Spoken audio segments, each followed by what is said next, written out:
Hey everyone, welcome to our journey through the Keweenaw Peninsula, where the woods holds more than just the secrets of nature. As we explore this slice of Michigan, we're going to show you that there's more to these forests than just trees and trails. In fact, we're on the lookout for history hidden in plain sight, and today, well, we've hit the jackpot. We've stumbled upon the Cliff Mine, an old ghost town that's a silent nod to the copper boom days.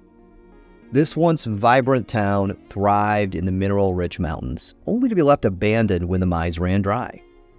So join us as we set up our cameras to capture the stars. The night sky here is absolutely incredible, and a spectacular backdrop to the stories of the past. We're here to capture the core of the Milky Way rising above the ruins, right where the miners once stood. So stay tuned as we bring the universe a little closer to home, right here in the heart of the Keweenaw Peninsula. The Cliff Mine, located in Keweenaw County, Michigan, dates all the way back to 1845 and was the first successful copper mine in the state, playing a key role in putting the Keweenaw Peninsula on the map. Now, according to legend, the mine was discovered when a prospector fell down the face of a greenstone bluff and painfully injured himself on a projecting piece of solid copper. And the rest was history. Is it true? Well, probably not. But by 1845, the Cliff Mine was the most productive copper mine in the United States, attracting miners from far and wide, and leading to the establishment of a town of Clifton at the base of the mountains. Despite its initial success, Cliff Mine's prosperity was short-lived. Within a mere 20 years, the ore quality significantly declined, leading to its closure in 1878. Abandoned to the harsh elements of the Upper Peninsula, the once thriving town of Clifton gradually saw the same fate and fell into ruins, much like the mine itself. But high up in the mountains, traces of its existence still linger, offering glimpses into a bygone era. And tonight, that's exactly where we're headed. As tempting as it might be to venture up to the mine under the cover of night, we realized that we had never explored it before, so we decided to do some recon while we still had some light.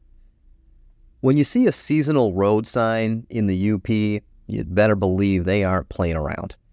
But we came prepared, and we got to the top without too much trouble.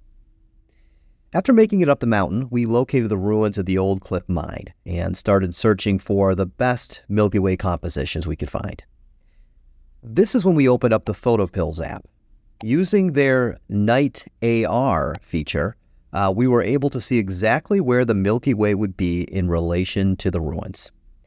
It's such a handy tool for scouting out spots during the day, and it saves you a lot of guesswork once the night falls. Now, it didn't take long to find the remains of the old chimney for the boiler building. Fortunately, we were able to climb a giant pile of rubble, making quick work of finding the best vantage point. And just like that, we found the perfect Milky Way alignment.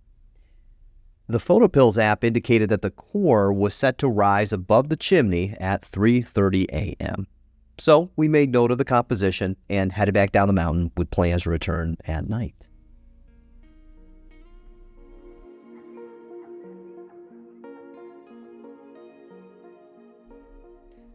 Let me tell you, this road was pretty sketchy at night. This is why scouting out your location during the day is really important, particularly with regards to a new place. But we made it up the mountain with little issue, and once we got out of the car, we were greeted with those absolutely breathtaking views that only the Keweenaw can provide us in terms of stars. So with little hesitation, we made a beeline for the composition we found earlier in the day. And I'll tell you, PhotoPills really came in handy. It saved us a lot of headache in the darkness. Once we made it to the top of the rock pile, we set up our cameras and got to work. Now, shooting the Milky Way may sound intimidating for those unfamiliar with astrophotography. And this only gets worse when you're set up on a pile of rubble in an unfamiliar place. But following these simple tips will help ensure that you get the shots that you're after. To begin, make sure your composition is dead on. Thanks to scouting out this location earlier, we knew exactly where to go. But since no one else was crazy enough to venture out here in the middle of the night, we also figured it wouldn't be a problem to use some flashlights to help us frame everything up just the way we wanted it. After you get your composition locked down on your tripod, it's time to focus. This is likely one of the more difficult parts of astrophotography. Ideally, you'll want to shoot with a lens that has a fast aperture, meaning a lens that lets a lot of light in. Now, usually this means f2.8 or faster. When you have that aperture open all the way, you'll want to make sure your focus is perfect because the more it's opened, the less of your image will be in focus. So nailing this is crucial. Just look at the back screen of your camera and try to find the brightest star you can, and then twist the manual focus ring until it's just a pinpoint of light. The smaller the star, the better the focus.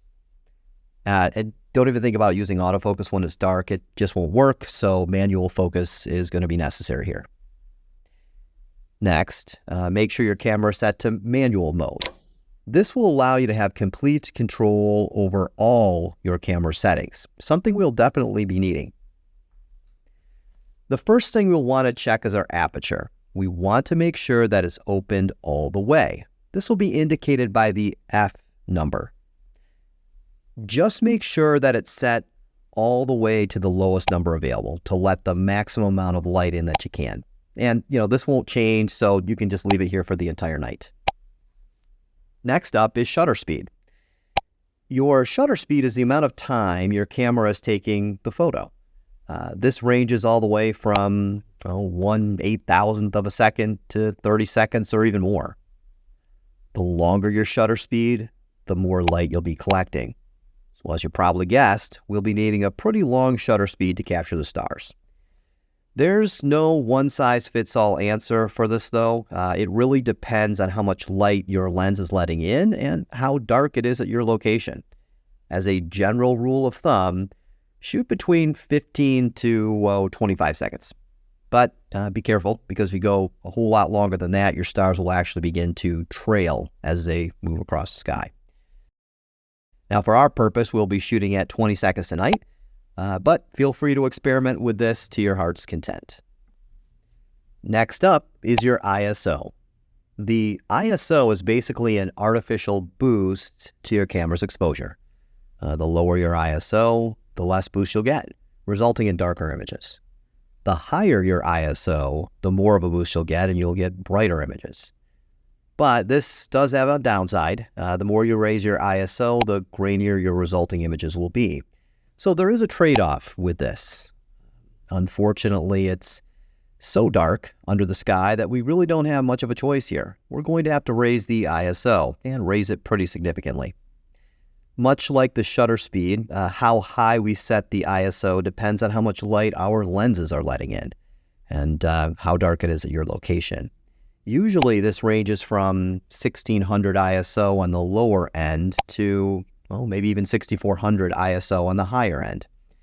Now it's really dark here at the Cliff Mine, so we'll be setting ours to 3200. But again, this is something you can change as you see fit. It's all about balancing your aperture, shutter speed, and ISO to find the perfect exposure. If you see that your images are too dark, try a slightly longer shutter speed, and if that doesn't work, start boosting your ISO to compensate. Oh, and double check your focus too.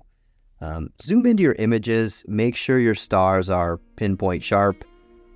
If they're not, just make subtle adjustments to the focus ring and try it again. Don't worry, this can take a lot of time to get right, especially if you're not used to shooting at night.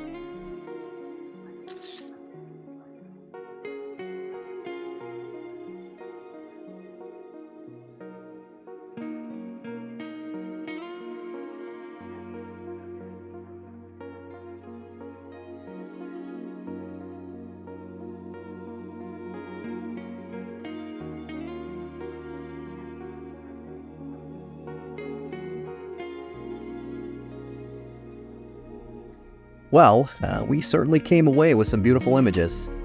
Being immersed in the captivating history of the Keweenaw and beneath some of the clearest, darkest skies, we're headed home tonight rich with unforgettable memories.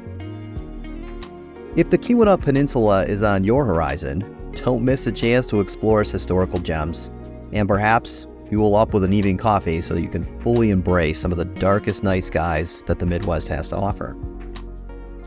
Thanks for coming along on this journey with us. We hope you've had as much fun watching as we did exploring, and that you picked up some tips along the way as well. Don't forget to step outside and look up at the night sky. There's a whole universe waiting to be admired. Until the next time, we'll be seeing you under the stars.